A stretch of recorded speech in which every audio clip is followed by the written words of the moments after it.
નમસ્કાર વિદ્યાર્થી મિત્રો, ધોરણ 12 અર્થશાસ્ત્ર વિષયમાં આપણે લાસ્ટમાં પ્રકરણ 6 બેરોજગારી અનએમ્પ્લોયમેન્ટ આ ચેપ્ટર વિશેની સમજૂતી પૂરી કરી.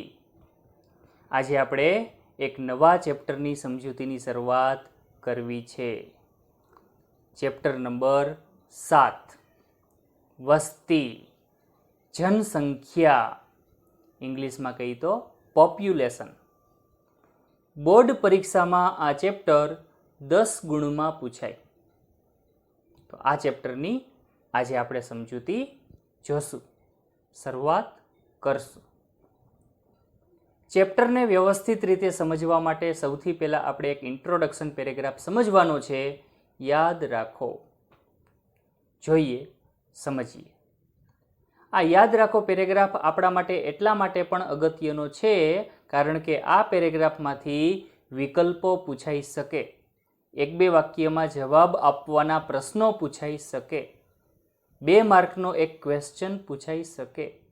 એટલા માટે આપણે આ પેરેગ્રાફ વ્યવસ્થિત યાદ રાખશું, સમજશું.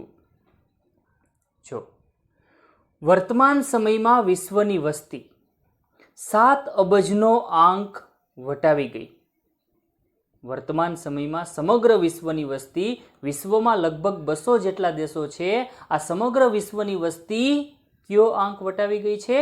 7 અબજનો આંક વટાવી ગઈ છે. એટલે કે 700 કરોડનો આંક વટાવી ગઈ છે. એની સામે જો ભારતની વાત કરીએ તો ભારતની વસ્તી 1.25 અબજના આંકને પહોંચવા આવી છે. 125 કરોડના આંકને પહોંચવા આવી છે. વર્ષ 2016માં આ સિલેબસ ડિક્લેર થયો એ મુજબનો આ આંકડો છે. બાકી જો લેટેસ્ટ વાત કરવા જઈએ અત્યારની તો લગભગ 135 કરોડથી પણ વધારે દેશની વસ્તી છે.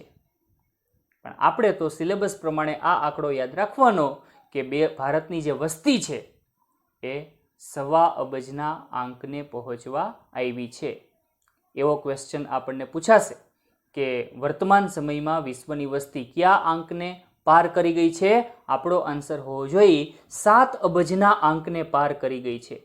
એવો પણ ક્વેશ્ચન પૂછાશે કે ભારતની વસ્તી કયા આંકને પહોંચવા આવી છે? 1.25 અબજના આંકને પહોંચવા આવી છે. 125 કરોડના આંકને પહોંચવા આવી છે. ને એટલે જ વધતી જતી વસ્તીનો અભ્યાસ કરવો ખૂબ જરૂરી બની જાય.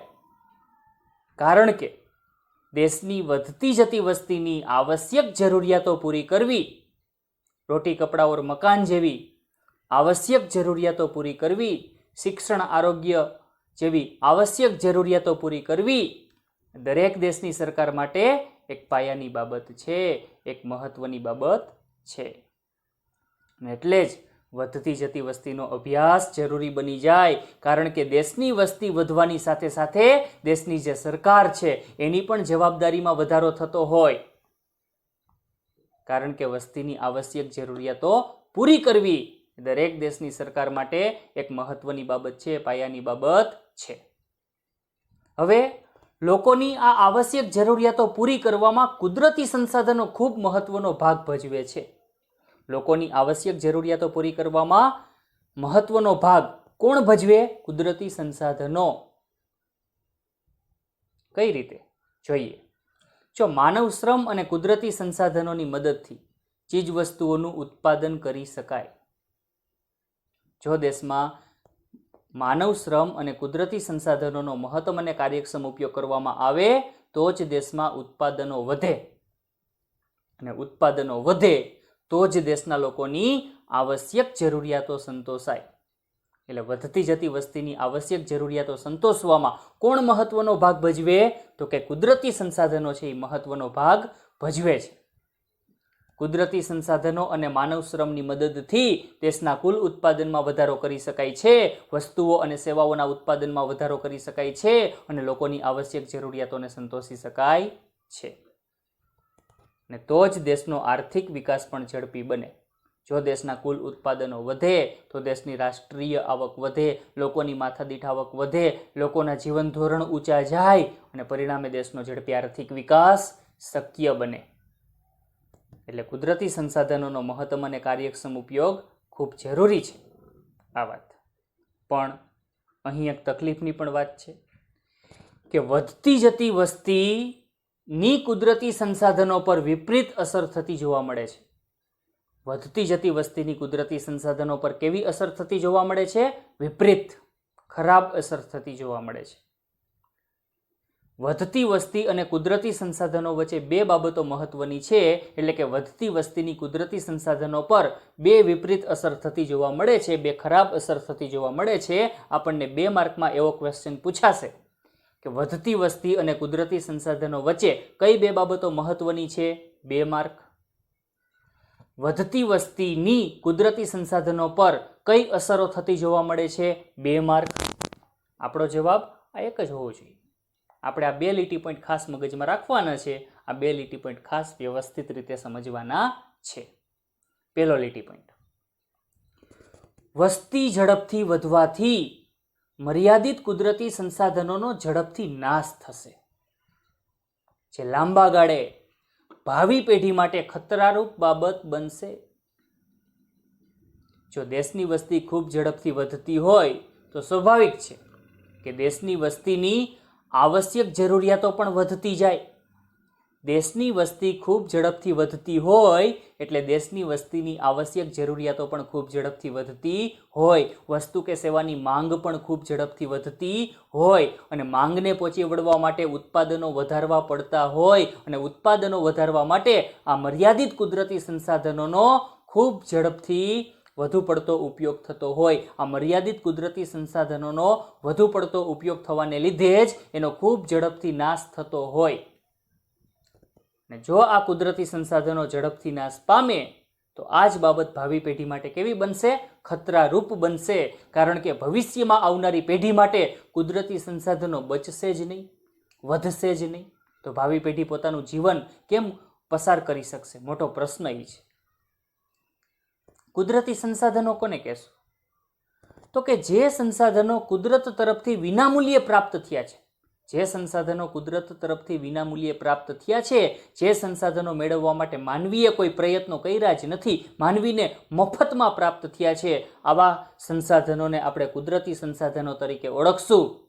જેમ કે જળ, જમીન, જંગલ, ખનિજ તેલ, ખનિજ કોલસો, ખનિજ સંપત્તિ, બધું જ આ કુદરતી સંસાધનો છે. આ સંસાધનો માનવીને કુદરત તરફથી વિનામૂલ્યે પ્રાપ્ત થાય છે. આવા સંસાધનો મેળવવા માટે માનવીએ કોઈ પ્રયત્નો કર્યા નથી. આવા સંસાધનોના નિર્માણમાં માનવીનો કોઈ હાથ નથી. એટલે આપણે આને કુદરતી સંસાધનો કહેશું. આવા કુદરતી સંસાધનો ચીજ વસ્તુઓ અને સેવાઓના ઉત્પાદનમાં ખૂબ ઉપયોગી સાબિત થાય છે. જો દેશની વસ્તી વધતી જતી હોય તો લોકોની આવશ્યક ચીજોની માંગ વધતી હોય, માંગને પહોંચી વળવા માટે ઉત્પાદનો વધારવા પડતા હોય, ઉત્પાદનો વધારવા માટે કુદરતી સંસાધનો જેમ કે જળ, જમીન, જંગલ, ખનિજ તેલ, ખનિજ કોલસો, ખનિજ સંપત્તિ વગેરેનો ખૂબ મોટા પાયે ઉપયોગ થતો હોય અને પરિણામે આવા જે મર્યાદિત કુદરતી સંસાધનો છે એ ખૂબ ઝડપથી નાશ પામતા હોય. અને મર્યાદિત કુદરતી સંસાધનો જ્યારે ખૂબ ઝડપથી નાશ પામે છે ત્યારે લાંબા ગાળે, લાંબા સમયે ભાવિ પેઢી માટે આ બાબત ખતરો બને છે. કારણ કે ભવિષ્યમાં આવનારી જે પેઢી છે એના માટે કદાચ એવું પણ બની શકે કે કુદરતી સંસાધનો એના માટે વધે જ નહીં. વર્તમાન પેઢીએ જ એટલો બધો કુદરતી સંસાધનોનો ઓથ વાળી દીધો હોય, વર્તમાન પેઢીએ જ એટલા બધા કુદરતી સંસાધનો વાપરી નાખ્યા હોય કે ભાવિ પેઢી માટે આ સંસાધનો વધે જ નહીં. આવું પણ બની શકે. તો આ બાબત ભાવિ પેઢી માટે કેવી બનશે? ખતરારૂપ બનશે. જેમ કે પ્રદૂષણને હિસાબે વર્તમાનમાં વાતાવરણમાં કાર્બન ડાયોક્સાઇડનું પ્રમાણ વધતું જાય છે, ઓક્સિજનની માત્રા ઘટતી જાય છે. કદાચ એવું પણ બને કે ભવિષ્યમાં આવનારી પેઢીએ રસ્તા ઉપરથી પસાર થવું હોય, જીવન જીવવું હોય તો પાછળ ઓક્સિજનનો બાટલો લઈને ફરવું પડે. આ પરિસ્થિતિ આવે તો તકલીફવાળી સ્થિતિ સર્જાઈ જાય. જો ભાવિ પેઢી માટે જંગલો વધે જ નહીં તો ટેમ્પરેચર કેટલું બધું વધી જાય, જીવન જીવવું મુશ્કેલ બની જાય. એટલે પહેલો લીટી પોઈન્ટ આપણે આ મગજમાં રાખશું કે વસ્તી વધવાથી મર્યાદિત કુદરતી સંસાધનોનો ખૂબ ઝડપથી નાશ થશે, જે લાંબા ગાળે ભાવિ પેઢી માટે ખતરો બનશે. અને એક બીજી મહત્વની વાત કે જ્યારે દેશની વસ્તી ખૂબ ઝડપથી વધતી હોય ને ત્યારે દેશમાં ઓછી કેળવાયેલી વસ્તી પણ ખૂબ ઝડપથી વધતી હોય. કોઈ પણ દેશની વસ્તી જ્યારે ખૂબ ઝડપથી વધતી હોય ત્યારે એ દેશમાં ઓછી કેળવાયેલી વસ્તી પણ ખૂબ ઝડપથી વધતી હોય. ઓછી કેળવાયેલી વસ્તી એટલે એવી વસ્તી જેનામાં ઝાઝી સમજ ન હોય, ગણતર ન હોય, ગતાગમ ન હોય, કેળવણી ન હોય, શિક્ષણ ન હોય, આ વાત. એટલે ઓછી કેળવાયેલી વસ્તી પણ ખૂબ ઝડપથી વધે, પરિણામે કુદરતી સંસાધનોનો શ્રેષ્ઠતમ ઉપયોગ થઈ ન શકે, પણ કુદરતી સંસાધનોનો બગાડ વધારે થાય અને પરિણામે કોઈ પણ દેશના આર્થિક વિકાસમાં આ બાબત બાધારૂપ નીવડે. જ્યારે કોઈ પણ દેશની વસ્તી ખૂબ ઝડપથી વધતી હોય ત્યારે એવા દેશમાં ઓછી કેળવાયેલી વસ્તી પણ ખૂબ ઝડપથી વધતી હોય અને આવી જે ઓછી કેળવાયેલી વસ્તી છે એ કુદરતી સંસાધનોનો મહત્તમ અને કાર્યક્ષમ ઉપયોગ કરવાને બદલે એનો વધુ પડતો બગાડ કરશે અને પરિણામે કુદરતી સંસાધનો ખૂબ ઝડપથી નાશ પામશે અને આ જ બાબત દેશના આર્થિક વિકાસમાં બાધારૂપ નીવડશે. આવું પણ બની શકે. કુદરતી સંસાધનોનો જો બગાડ થાય તો દેશ માટે બહુ મોટું નુકસાન છે, દેશના આર્થિક વિકાસ માટે બહુ મોટું નુકસાન છે, પરવડે જ નહીં. એટલે ઓછી કેળવાયેલી વસ્તી છે એ કુદરતી સંસાધનોનો શ્રેષ્ઠતમ ઉપયોગ કરી શકતી નથી, પણ એનો વધુ પડતો બગાડ કરે છે, પ્રદૂષણ વધુ ફેલાવે છે. આર્થિક વિકાસમાં આ બાબત બાધારૂપ નીવડે. એટલે આ બે બાબતો, બે લીટી પોઈન્ટ આપણે ખાસ યાદ રાખશું કે વધતી વસ્તી અને કુદરતી સંસાધનો વચ્ચે આ બે બાબતો ખૂબ મહત્વની છે. ફરીથી રિપીટ કરી લઈ. વસ્તી વધવાથી મર્યાદિત કુદરતી સંસાધનોનો ખૂબ ઝડપથી નાશ થાય છે, જે લાંબા ગાળે ભાવિ પેઢી માટે ખતરારૂપ બાબત બને છે. અને બીજી બાબત, કોઈ પણ દેશની વસ્તી જ્યારે ખૂબ ઝડપથી વધતી હોય ત્યારે એ દેશમાં ઓછી કેળવાયેલી વસ્તી પણ ખૂબ ઝડપથી વધતી હોય અને આવી જે ઓછી કેળવાયેલી વસ્તી છે એ કુદરતી સંસાધનોનો મહત્તમ અને કાર્યક્ષમ શ્રેષ્ઠતમ ઉપયોગ કરવાને બદલે કુદરતી સંસાધનોનો વધુ પડતો બગાડ કરશે અને આ બાબત કોઈ પણ દેશના આર્થિક વિકાસમાં બાધારૂપ નીવડશે, અડચણરૂપ નીવડશે. છેલ્લે એક વાત ઇન્ટ્રોડક્શન પેરેગ્રાફમાં કે દેશની મોટાભાગની સમસ્યાઓના મૂળમાં છે ને વસ્તી વધારો છે. 1 માર્કનો મોસ્ટ ટાઈમ્પી ક્વેશ્ચન છે આ. તમને એવો ક્વેશ્ચન પૂછાય કે દેશની મોટાભાગની જે સમસ્યાઓ છે એમાં પછી ગરીબીની સમસ્યા હોય કે પછી બેરોજગારીની સમસ્યા હોય કે પછી કુપોષણની સમસ્યા હોય કે પછી નિરક્ષરતાની સમસ્યા હોય, ગંદકીની સમસ્યા હોય, કોઈ પણ સમસ્યા હોય, દેશની મોટાભાગની સમસ્યાઓના મૂળમાં શું છે તો કે વસ્તી વધારો છે.